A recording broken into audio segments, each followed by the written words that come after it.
Hey y'all! Today's guest is living proof that you don't need a huge ad budget to build a booming business. You just need heart, hustle, and the guts to go the extra mile. Lauren Hughes, co-owner of Lighted Way Home Inspections in Hillsborough, Texas, has helped grow their business by showing up, standing out, and supporting the people right in their backyard. From sponsoring community events to dropping off 700 pairs of sunglasses at Field Day, they're proving that community first wins every time. Let's get into it. Hey friends, I am so excited to have Lauren on today. She and her husband Clay run Lighted Way Home Inspections, which is about to turn 4 years old this September. Lauren wears a bunch of hats. Officially, she's the owner and office manager, but she's also the glue behind the scenes. Social media, logistics, basically all of it. What I love about their story is how they've grown this business by going the extra mile again and again for their community. From sunglasses for school field day to flowers for agent desks, they've led completely and fully with their heart. So Lauren, let's kick off with the heart of it. What does doing the extra mean to you? Where did that philosophy come from? And has that been your approach from day one or something you grew into as the business evolved? Yeah, great question. First, let me say thank you, Carla, so much for having me. I'm so excited to be here talking with you guys again. I think probably for me personally, my background is nursing. So I've been a registered nurse for 15 years, and I just am generally like the caregiving type, and I don't know if that's a Southern thing or a woman thing or all of the above. But for us, I just knew that if we were going to have a successful business, that it needed to be authentic, and if we were going to put our time into it, then my heart was just automatically going to go with that.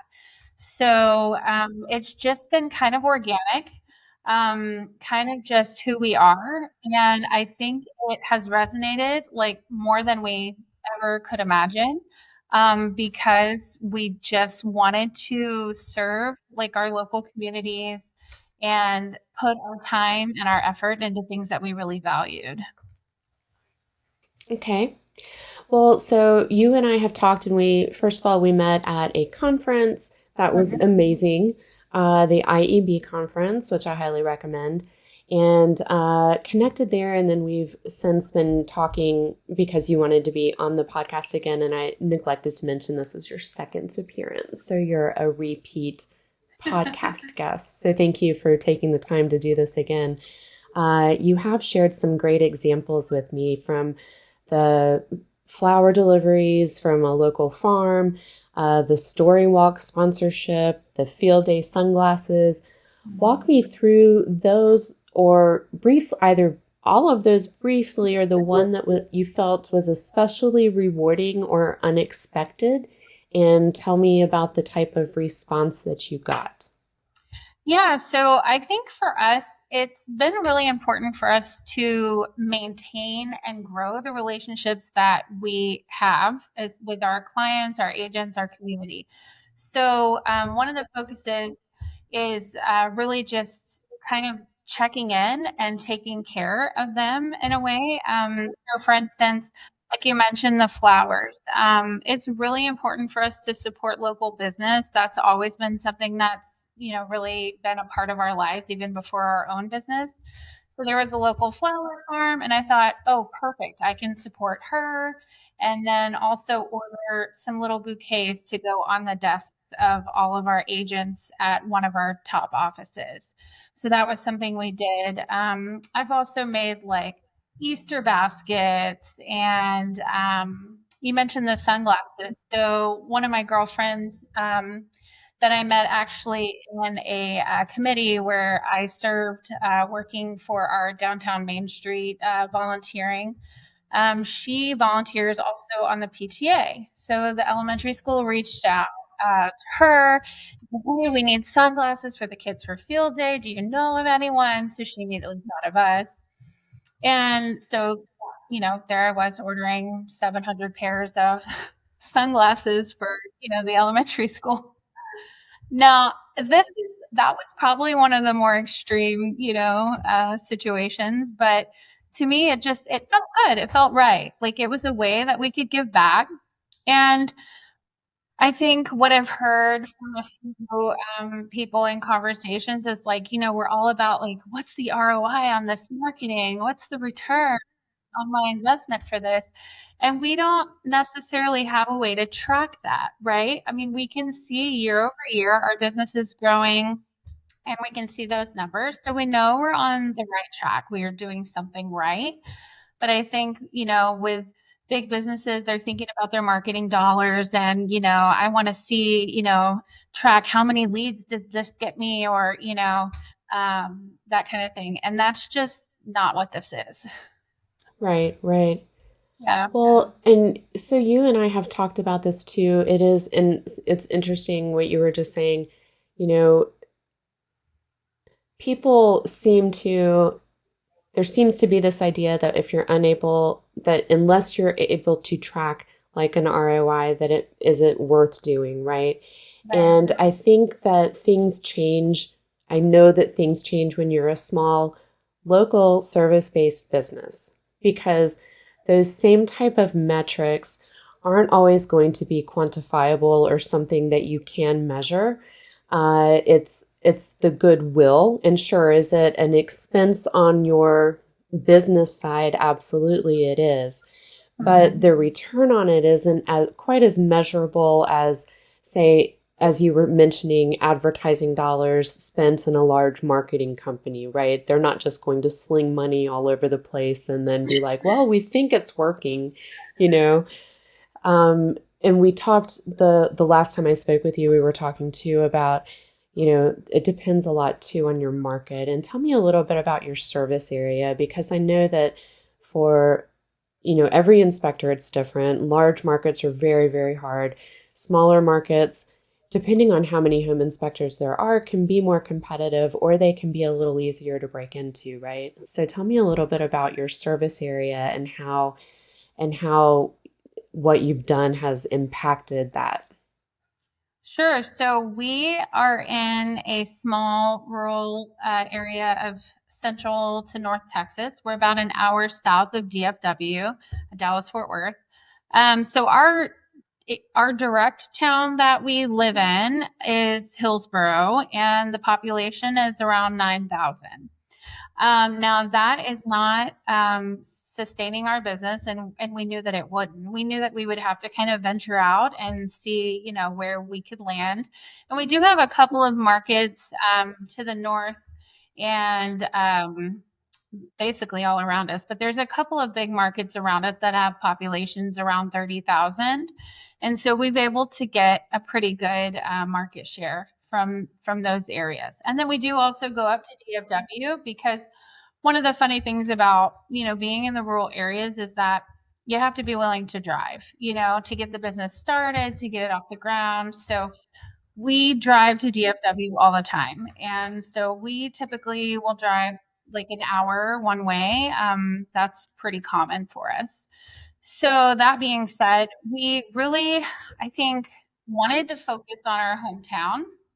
And then in terms of community and outreach and things like that, because there's such a need here. So businesses here really do just kind of automatically get involved, volunteer their time, and it just is like this beautiful thing. So that's kind of where it started. I had already been volunteering here in town even before the business, efforts to pick up trash. I mentioned before serving on a committee that promoted our downtown Main Street, trying to bring in more traffic and more business to those.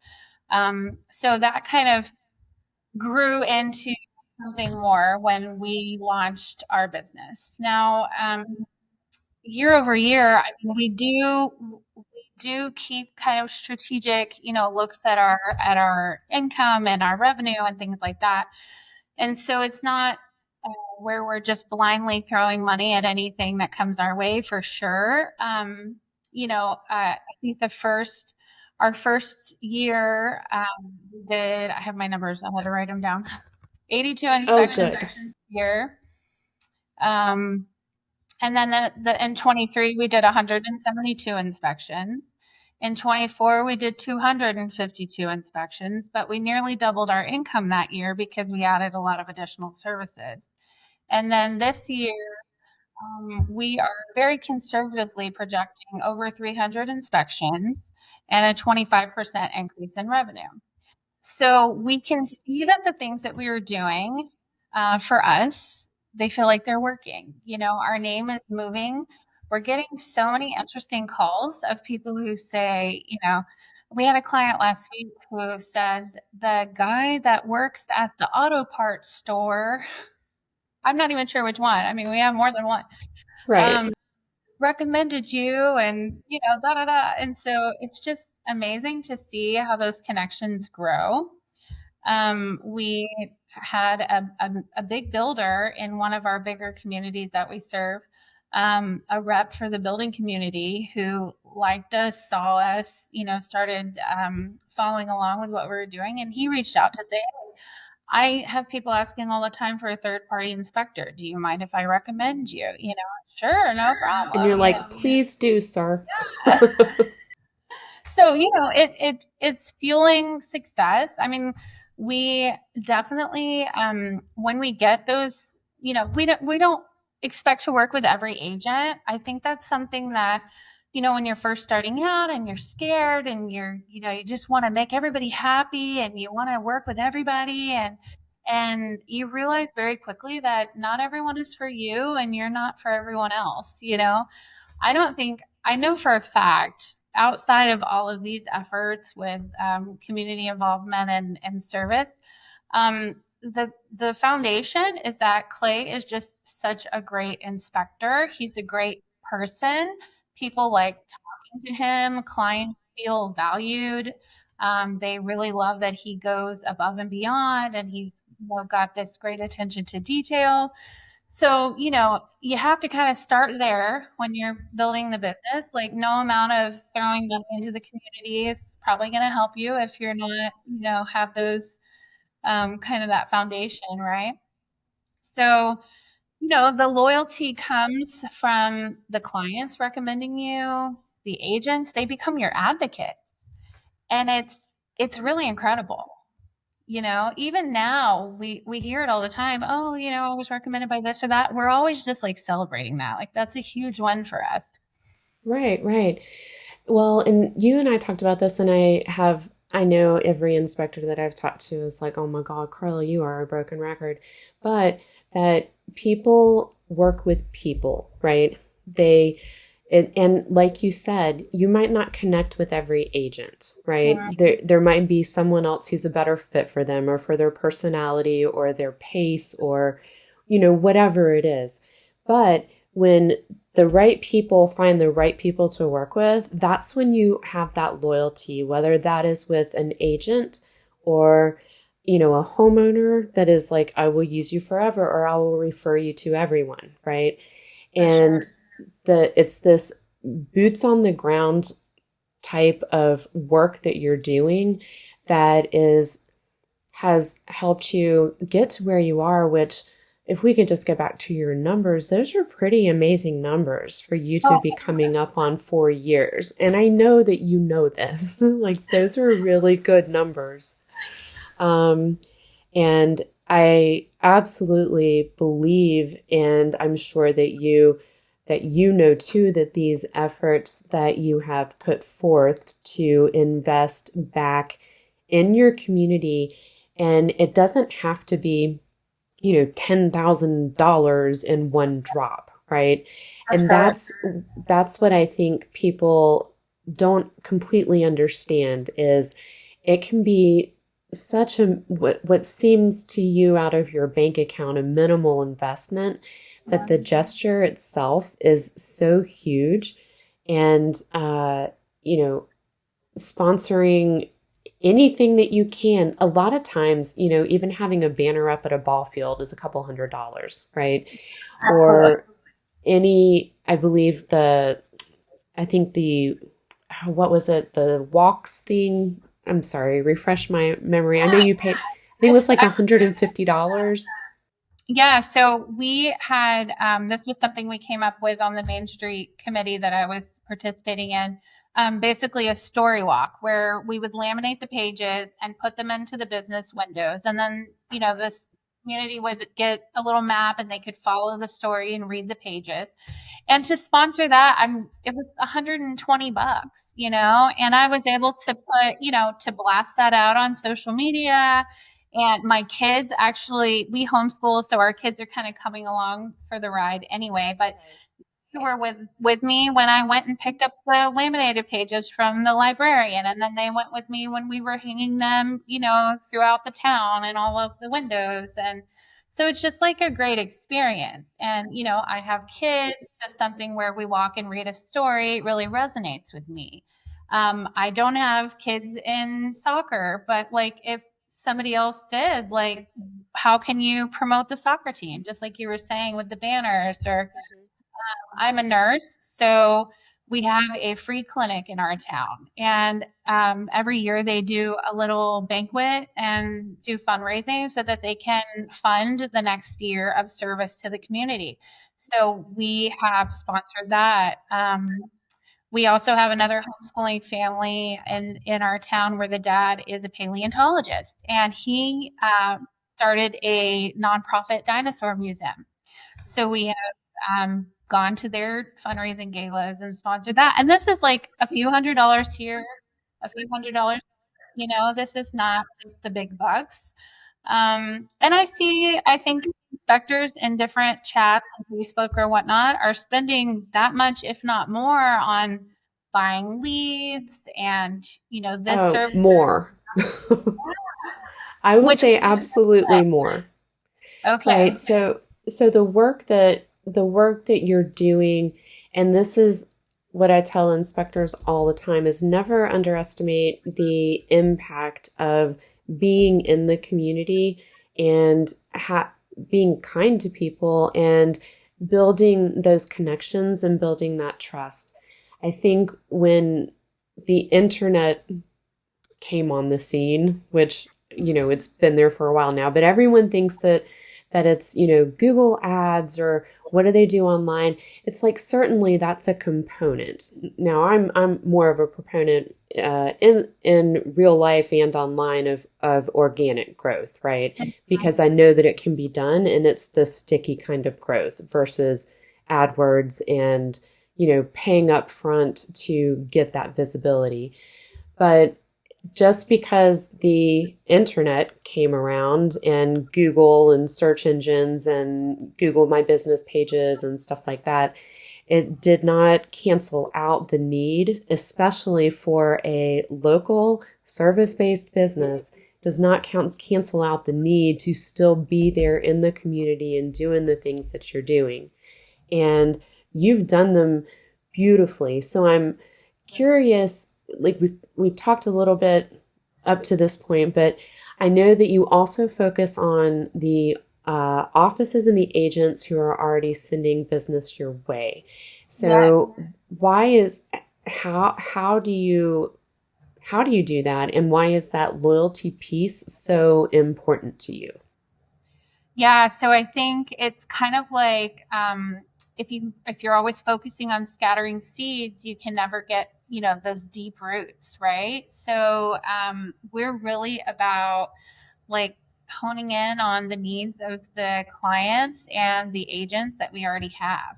And I mean, it's just simply just like nurturing the relationship. I want to be a valued part of their team. So, what do I look for, in nursing or in any, former, whatever you've done on a team? You want someone who's there, someone who shows up, someone who gives support, who doesn't, disappear or, whatever the case may be. So, we really want to just support their efforts, whatever for instance, like some of our local offices, one in particular, just a couple weeks ago, they've been doing a back to school supply drive. And so we, grabbed $100 worth of school supplies. It's not a huge investment, but it makes a huge impact on what they're doing. So we, show up with some bags full of school supplies, and they feel like, hey, they care about these efforts that we're making in the community. And, there's no direct, again, like there's no, return on investment. There is just deeper relationships happening.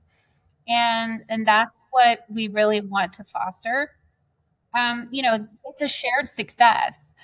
There's value on both ends of that. If they continue to be successful and they continue to grow their brand in the community, then hopefully we can be right there with them, supporting them and doing the same thing. So I think to show them that they're valued, and to realize our own limitations. If we're focused constantly on grow, grow, grow, let's get more and more and more. We're really comfortable right now just scaling what we have, doing as much as we can with the time that we have, to kind of see that scaling up without having to hire, to try to maximize our time and our efforts right now. So, and the loyalty aspect of that, I could share so many stories, but just week before, but we have an agent in another town that we work closely with, and she recommended us to one of her partners, whose regular inspector was out of town. And so he gave us a call. We had a great connection with him. We'll come to find out he's got, a team of 3 other agents. So he invited us to come and, give breakfast, which of course, like, yeah, we're going to say yes to that all day long. So we went and gave breakfast, and then we're able to kind of introduce ourselves a little bit. Then he invited us to stay on for the team meeting. So, Clint had a great time just really getting to know them. And so that was a new relationship, but it came from, one that we have had with another agent for many years. When she called to ask for a sponsor for her annual client appreciation event, we say yes. I mean, absolutely, 100%. Um, and I've seen, on that same subject, I've seen, all of the find a way to say yes, kind of stuff out there. But I will say the caveat to that is we don't necessarily always say yes. When we get these like random emails from maybe somebody we've seen out in the wild, asking for a random sponsorship or something like that. Like we're going to kind of step back and see if that fits in with our goals. Is that fostering relationships, or is it kind of anonymous, all of that. So I'd say that we're very intentional. Even though we have done, a lot of various things in the community and with various offices, we are still like very intentional about it. Well, and honestly, without intention, it loses the integrity of what it is that you're trying to build anyway, right? If you're just everyone who asks for your sponsorship from something, if you're just throwing it at everyone, then you're not investing in anyone, right? I Yeah. mean, you're putting your money out there, but it's a little, it's not as you said, intentional. Does that will those little things translate into long-term business? Probably not. If you're cultivating these other relationships and you're choosing what it is that you want to invest in and what it is that you want to sponsor. And you brought up breakfast, and I'm telling you, food is the way to people's hearts. It is. I have heard from so many people how, being their go-to person, asked to bring breakfast, asked to bring lunch. I mean, an inspector I know out of Atlanta says that he won an entire agency over with his biscuits and gravy, and he will bring them all day long. As Oh, soon that's as they say, we're going to need you to bring us biscuits and gravy, he's like, on it, you know. But he says the simplest thing. I don't mind making biscuits and gravy, but my God, all of a sudden they're all my best friend and they send everything my way. So I it's not rocket science to know. get to build these relationships, but it is setting out with intention, right? And Right. to keep your brand connected to your community as your team evolves. Right. So, And I would say too, like, it's exactly what you said. This is not rocket science. Like we want, like, how do you make friends? right. Like, how do you make friends? How do you make connections? And I love that with the biscuits and gravy. That's great. Like, this is like, what are you good at? What are your interests? Share that with others. It's very simple humanity. There's no, like, massive strategy. Just be yourself, right? And it resonates with people, especially like you said, in the age of the internet, where we're all, putting on this facade of who, it seems like everybody's kind of fake, and I hate all that. So yeah, just be real, right? And the thing, with the food, that reminded me, we took lunch. We always do Chick-fil-A because they just make such an easy, beautiful spread. And when I made that order, I'm like, I'm gonna get all the sauces, so they can have all the dressings, all the things. And And that's a lot of sauces. After you told me that, I looked at the menu and I'm like, my God, they have some sauces there. they really do. But again, that's not a ton of money. Maybe it was like 10 extra bucks. I don't know what it was. But literally, when we sat down to lunch with this team, I can't remember who, I think it was like their social media marketing girl was like, oh my goodness, you even brought all the sauces. And then everybody was commenting on that. And it made this huge impression. And it was just the smallest thing, but it's just those little extras, It you know? is.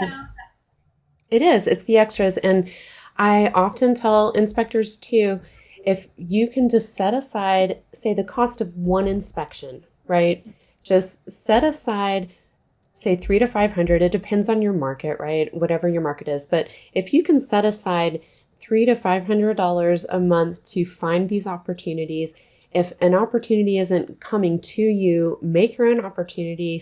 Just drop off donuts, right? Drop off, make biscuits and gravy if you're good at it. Maybe go with a restaurant if you're not. But, you know, have a boots on the ground kind of marketing budget. And if you don't have anything like that you want to do, send your agent flowers, send them a gift card, send them, tickets to a ball game or tickets to the theater, something, just an extra thank you, because they will remember that. So this is all such great information. And Lauren, I love how you just get it that building a solid business isn't about, the fancy funnels or ads. It's about showing up and being someone people remember in a good way. So if you people out there, inspectors out there, have been wondering where to put your energy, maybe it's not in one more Facebook ad. Maybe it's in a flower delivery or 700 pairs of sunglasses. Uh, so this Not. is this is going to wrap part one. I'm so excited though. Stick around because the next episode, we're talking about how Lauren takes this first, same community first mindset and brings it online. Because online isn't bad. There is a good way to do it. So we're Yes. going to talk about how Lauren brings it online without losing the personal touch. So stay tuned and we'll see you there. Awesome. Thanks, Carla. Lauren's approach is such a good reminder that real growth isn't always flashy. It's consistent, it's personal, and it is rooted in trust. Whether it's flowers at the front desk or sponsoring a kid's event, that kind of effort makes a real impact. In our next episode, we're shifting gears. We'll talk about how Lauren brings that same energy online with smart tools, strong community content, and the same heart. See you there. Oh, and hey, if you're getting value from these conversations, hit that follow button, subscribe wherever you listen, and share this episode with someone who needs the reminder. Doing the extra works.